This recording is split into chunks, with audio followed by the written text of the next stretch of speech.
اپنے بہت سی شخصیات کے قبول اسلام کے واقعات سانے ہوں گے، مگر یوسف اوک نامی لندن کے رہائشی کے ساتھ جو کچھ ہوا وہ بہت منفرد تھا۔ ان کے اسلام قبول کرنے کا واقعہ اولڈ ٹریفرڈ میں واقع مانچسٹر یونائیٹڈ اسٹیڈیم سے قرآن کے نسخے کی دریافت سے ہوا۔ یہ سنہ 2007 کی بات ہے، اور یہ وہ وقت تھا جب یوسف مانچسٹر یونائیٹڈ کلب کے لیے کام کرتے تھے۔ ایک روز کام ہی کے دوران انہیں اسٹیڈیم سے قرآن کا ایک نسخہ ملا۔ اسلام کو تلاش کرنے کے اپنے سفر کے بارے میں بات کرتے ہوئے انہوں نے بتایا کہ یہ تھوڑا عجیب تھا، یعنی اسٹیڈیم سے قرآن کا ملنا، اور جب مجھے وہ قرآن کا نسخہ ملا تو وہ تھوڑا گرد آلود تھا۔ اس نسخے کو دیکھتے ہی میرے اندر ایک احساس پیدا ہوا کہ میں اسے اٹھاؤں اور اسے صاف کروں۔ BBC کو اپنی یہ کہانی وہ شمالی لندن میں واقع انڈونیشین اسلامک سینٹر میں بیٹھے ہوئے بتا رہے تھے۔ نیلی جلد والے قرآن کو صاف ستھرا کرنے کے بعد انہوں نے اسے اپنے کمرے میں رکھ لیا، یہ جان کر کے گھر میں قرآن موجود ہے۔ یوسف کی شریک حیات نے ان سے اختلاف کیا اور اس بات پر ناراض ہو گئیں۔ یوسف کو قرآن کا گرد آلود نسخہ مانچسٹر یونائیٹڈ اسٹیڈیم سے ملا تھا، جس کے بعد ان کے نئے سفر کی ابتدا ہوئی۔ یوسف کی ساتھی نے انہیں متنبہ کیا کہ یہ کتاب ہمارے گھر میں نہیں ہونی چاہیے، میں اسے کوڑے دان میں پھینک دوں گی۔ یوسف نے جواب دیا، اس سے پہلے کہ تم اس قرآن کو پھینکو میں تمہیں کہیں پھینک دوں گا۔ یوسف کا یہ جواب سوان کر ان کی ساتھی نے استفسار کیا کہ تم مسلمان نہیں ہو تو پھر ایسا کیوں کر رہے ہو؟ یوسف نے جواب دیا کہ تم نے اس کتاب کی ایک لائن بھی نہیں پڑھی، پھر بھی تم اسے فوراً پھینک دینا چاہتے ہو۔ یوسف کی پیدائش ایک مسیحی خاندان میں ہوئی تھی۔ یوسف کے اس بھرپور دفاع کی وجہ سے قرآن کا نسخہ اسی گھر میں موجود رہا۔ اگرچہ اس وقت یوسف نے ابھی تک اسلام قبول نہیں کیا تھا، لیکن وہ خود حیرت زدہ تھے کہ ان میں اسلام کا دفاع کرنے کی شدید خواہش کیوں موجود ہے۔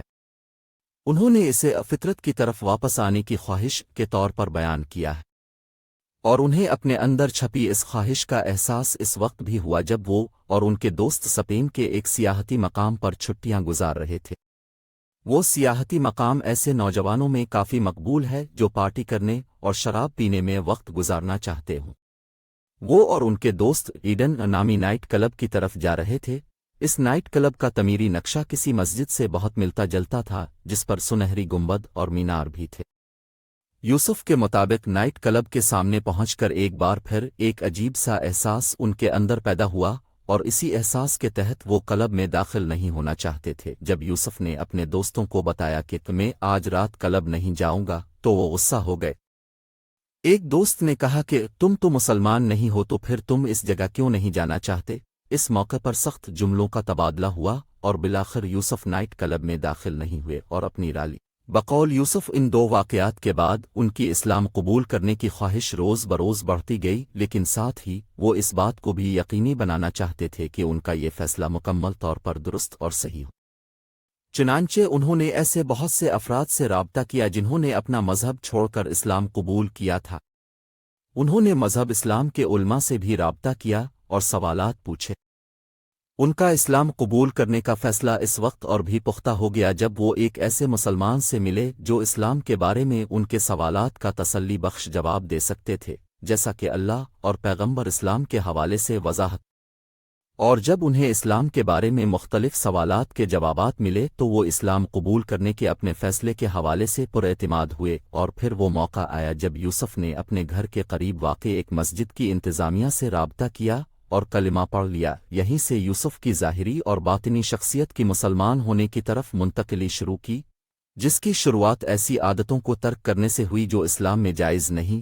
انہوں نے داڑھی رکھ لی اور ہمیشہ مسجد میں جماعت کے ساتھ نماز پڑھنے کی کوشش کرتے۔ یوسف کہتے کہ سچ پوچھیں تو تبدیلی کا یہ سفر آسان نہیں ہے۔ میں یہ بھی جانتا ہوں کہ جو خواتین اسلام قبول کرنا چاہتی ہیں ان کے لیے یہ تبدیلی اور بھی زیادہ مشکل ہے۔ میرا مشورہ یہی ہے کہ اس دوران ثابت قدم رہیں۔ جو خواتین اسلام قبول کرنا چاہتی ہیں انہیں مزید زیادہ طاقت کی ضرورت ہوتی ہے۔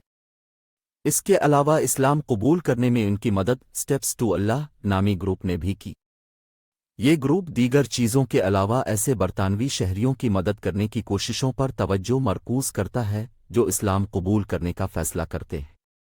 برطانیہ میں سنہ 2021 کی مردم شماری کے نتائج کے مطابق ملک میں مسلمانوں کی تعداد مجموعی ملکی آبادی کا 6.5% ہے،